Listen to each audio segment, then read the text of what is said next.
नमस्कार। ज्योतिष और आयुर्वेद की दृष्टि से आज एक बड़े महत्वपूर्ण विषय पर बात करने का मन हुआ। आजकल भारतीय परिवारों में टमाटर पर बहुत चर्चा है। अखबारों का भी विषय है, चौराहों का भी विषय है। ज्योतिष, आयुर्वेद और विज्ञान की दृष्टि से टमाटर पर कुछ प्रकाश डालने का मन में इच्छा हुई। ये सबसे पहले तो इसकी थोड़ी सी हिस्ट्री को समझा जाए। आज हम भारतीय घरों में, ख़ास तौर से उत्तर भारतीय घरों में देखते हैं कि बिना टमाटर के हमारी कोई भी सब्जी, तरकारी, भाजी तो बन ही नहीं सकती है। वो पनीर से लेके, राजमा से लेके, चिकन, मटन कुछ भी हो, हम उसमें सेम ग्रेवी, लहसुन, प्याज और टमाटर का मिक्स करके हमारे घर में कुक हो या गृहिणियाँ हो, ऐसे इस्तेमाल करते हैं। देखने में अच्छा होना चाहिए। टमाटर कभी भी भारतीय भोजन का अंग नहीं रहा इतनी व्यापकता से। उसके कई कारण थे। टमाटर भारत में लेट इंट्रोड्यूस हुआ। हमारे शास्त्रों में एक आध जगह टमाटर का जिक्र है, लेकिन भारतीय भोजन में एज एन रेगुलर इंग्रेडिएंट ये लेट इंट्रोड्यूस हुआ है, 18वीं शताब्दी में। उसके पहले टमाटर दक्षिण अमेरिका में, फिर वहाँ मैक्सिको से निकल के स्पेन और इटली और फिर ब्रिटिशर्स तक पहुँचता है। उसकी एक पूरी हिस्ट्री है। टमाटर इतना खतरनाक था क्यों? आज के लगभग 300 वर्ष पहले जो संभ्रांत सिविलाइज्ड यूरोपियन लोग थे, उन्होंने जब टमाटर का इस्तेमाल किया तो उनके यहाँ मौतें होने लगी। उसका कारण ये था कि जो यूरोपियन अमीर वर्ग था, जिनके पास खूब पैसा था, उनके जो बर्तन होते थे उसको चमकदार बनाने के लिए, उसको खूबसूरत दिखाने के लिए उसमें लेड का इस्तेमाल होता था। टमाटर हाईली एसिडिक होता है। ये जब लेड के साथ मिलता था तो एसिड और लेड मिल करके ये पॉइजन बना लेते हैं। यही वजह है कि कई जगहों पर हिस्ट्री में, यूरोप में टमाटर को पॉइजन एप्पल तक कहा गया है। कुछ यूरोपियन जो कल्चर के विद्वान हैं वो ये मानते हैं कि जो वो पुरानी कहावत है आदम और ईव की, कि उनको सेब मिल गया, वो दरअसल सेब नहीं था, वो टमाटर था। और उसका नाम उन्होंने कहा मैंड्रिक। मतलब कि एक ऐसा फ्रूट जो पुरुष में अप्राकृतिक, unnatural, excessive amount of sexual desire को प्रमोट करते हो। इसका ये मतलब नहीं कि टमाटर को एज एन एफ्रोडीजियक खाया जाए। दरअसल टमाटर में जो लाइकोपीन है वो बहुत थोड़ी सी मात्रा में अगर लिया जाए तो वो एंटीऑक्सीडेंट की तरह काम करता है, लेकिन वो भी तब जब टमाटर को हम कच्चे खाते हैं। जब टमाटर को आप पका के खाते हैं तो उसके एंटीऑक्सीडेंट्स तो ख़त्म हो ही जाते हैं। ये जो लाइकोपीन है और जो दूसरे एसिड्स हैं वो मेटल्स के साथ रिएक्शन करके कुछ गड़बड़ काम करते हैं। अगर आयुर्वेद की दृष्टि से देखें, जैसे हम कहते हैं कि आंवला, अनार, अंगूर, ये जो 3 फल हैं ये त्रिदोषों का शमन करते हैं। वात, पित्त, कफ, तीनों दोषों का शमन करते हैं। टमाटर एक ऐसी चीज़ है जो इन तीनों दोषों को बढ़ा देती है, खास तौर से पित्त और वात को बुरी तरह बढ़ा देती है। टमाटर से पहले भारतीय घरों में भोजन में खट्टापन लाने के लिए इमली या अमचूर का इस्तेमाल किया जाता था, या कुछ दूसरी कच्ची एसिडिक सब्जियों का इस्तेमाल कर लिया जाता था।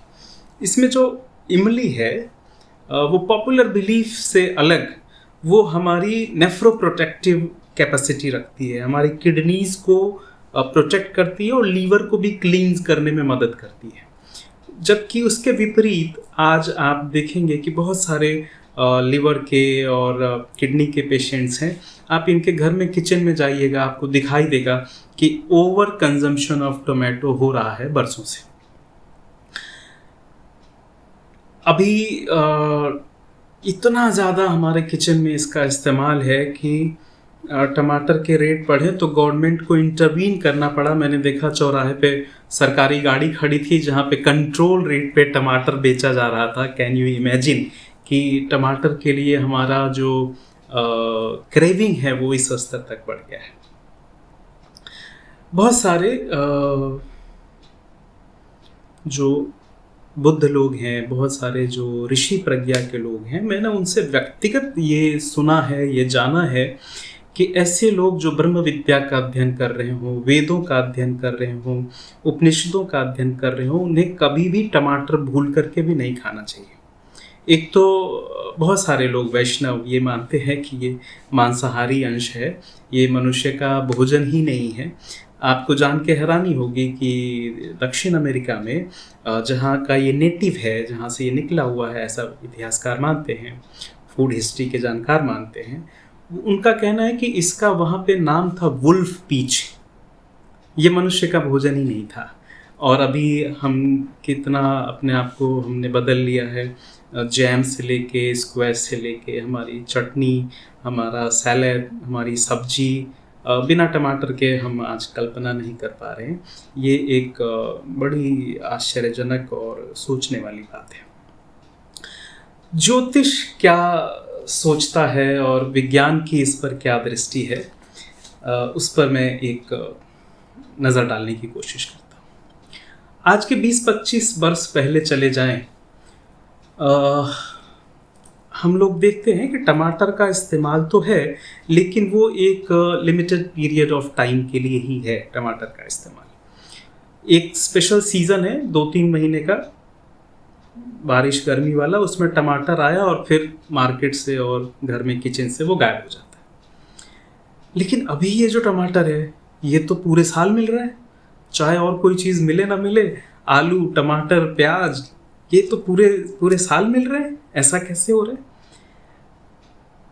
वैज्ञानिकों ने एक चीज़ का आविष्कार किया जिसे बायोटेक्नोलॉजी में फ्लेवर सेवर टोमेटो कहते हैं। इसके आविष्कार की ज़रूरत तब पड़ी जब टमाटर को शिपिंग करके ले जाया जाता था समुद्र में। बहुत समय तक टमाटर रास्ते में रह जाता था और पता चला कि जहाँ पहुँचना है टमाटर वहाँ पहुँचा तब तक पूरी तरह से सड़ गया, ख़राब हो गया। तो वैज्ञानिकों ने एक विधि का इस्तेमाल किया जिससे कि फ्रूट राइपेनिंग, यानी कि इस फल के पकने की जो प्रक्रिया थी वो धीमी हो जाए। इस फल के पकने के लिए एक एंजाइम जिम्मेदार है जिसका नाम है पॉलीगैलेक्टोरेनेज। वैज्ञानिकों ने क्या किया कि एग्रोबैक्टीरियम मीडिएटेड जेनेटिक ट्रांसफर करके पॉलीगैलेक्टोरेनेज की जो एक्टिविटी थी उसको बहुत हद तक सप्रेस कर दिया। अभी आप देखते हैं कि आप टमाटर घर में या फ्रिज में छोड़ के गए, महीने 2 महीने के लिए गांव चले गए, टूर पे चले गए, वापस आए तो देखा कि टमाटर तो एकदम वैसे का वैसा है। ऐसा इसलिए हुआ क्योंकि उसमें फ्रूट राइपेनिंग की जो स्पीड थी वो बहुत स्लो हो गई और साथ ही साथ जो उसकी वॉल है, बाहरी वॉल है, जो छिलका है टमाटर का, वो बड़ा सख्त, बड़ा मजबूत बना दिया गया है। अब आयुर्वेद का सिद्धांत है कि जो चीज़ पकने में नेचुरली जितना अधिक समय लेती है, हमारा शरीर उसको पचाने में भी उसी के अनुपात में, उसी रेशियो में और ज़्यादा समय लेता है। इसलिए दालों को पचाना कठिन है, मीट को पचाना कठिन है, बनस्पत की हरी सब्जियां और फल जो जल्दी पकते हैं, जल्दी ख़राब हो जाते हैं, उनको पचाना हमारे लिए आसान होता है। अब आप सोचिए कि ये टमाटर जो 2 महीना आपके घर में प्लेट में रखा हुआ था और इसका कुछ नहीं बिगड़ा, यमराज इसका कुछ नहीं बिगड़ पाए, आपका पाचन तंत्र उसे कैसे लेता होगा। अब ज्योतिष की दृष्टि से देखें, एक सर्वे बनाइए, एक चार्ट बनाइए कि टमाटर कब कब महंगा हुआ और टमाटर कब कब सस्ता हुआ। आप देखेंगे कि जब जब मार्स की पोजीशन मजबूत होती है, यानी कि मार्स अपनी फेवरेबल राशियों में पहुंचते हैं, मेष में पहुंचे, वृश्चिक में पहुंचे, सिंह राशि में पहुंचे, मकर में पहुंचे, तो टमाटर महंगा है। और जब जब ये अनफेवरेबल राशियों में पहुंचे, अपनी नीच राशि में चले गए, टमाटर सस्ता था। इसका एक बहुत सीधा सा मतलब निकलता है कि ओवर कंजम्पशन ऑफ टोमेटो ये आपके मंगल ग्रह को खराब करता है।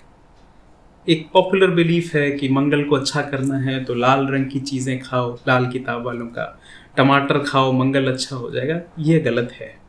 अगर आप टमाटर खाते हैं तो आपका मंगल अच्छा होने की बजाय आपको बुरे फल देगा। मैं टमाटर के बिल्कुल एकदम से विरोध में नहीं हूँ। इसका थोड़ा सा कंट्रोल्ड कंजम्पशन होना चाहिए ऋतु अनुसार। आप देखिए ना, हमारे पास टमाटर की हज़ारों वैरायटी थी। ये ठीक बात है कि ये स्पेन से आया, पुर्तगाली लोग लेकर के आए, फिर ये बंगाल में पहुंचा और बंगाल से पूरे देश में ये पहुंचता है। लेकिन हमारे यहाँ प्लांट ब्रीडिंग और चूंकि मौसम और क्लाइमेट इतनी वैरायटी है कि यहाँ टमाटर की हज़ारों वैरायटी थी। लेकिन अभी आप मार्केट में जाकर के देखते हैं तो एक दो वैरायटी है टमाटर की, वही मोटे छिलके और बिना रस वाला टमाटर। इसका जो बीज है, चूंकि इसमें ऑक्सलेट है, कैल्शियम है, दूसरे मेटालिक कंपाउंड्स हैं, ये हमको पथरी देता है। ये इसलिए नहीं कह रहा हूँ कि अभी टमाटर महंगा है तो घर में ना है इसलिए बोल दिया कि इसको खाने से पथरी होता है।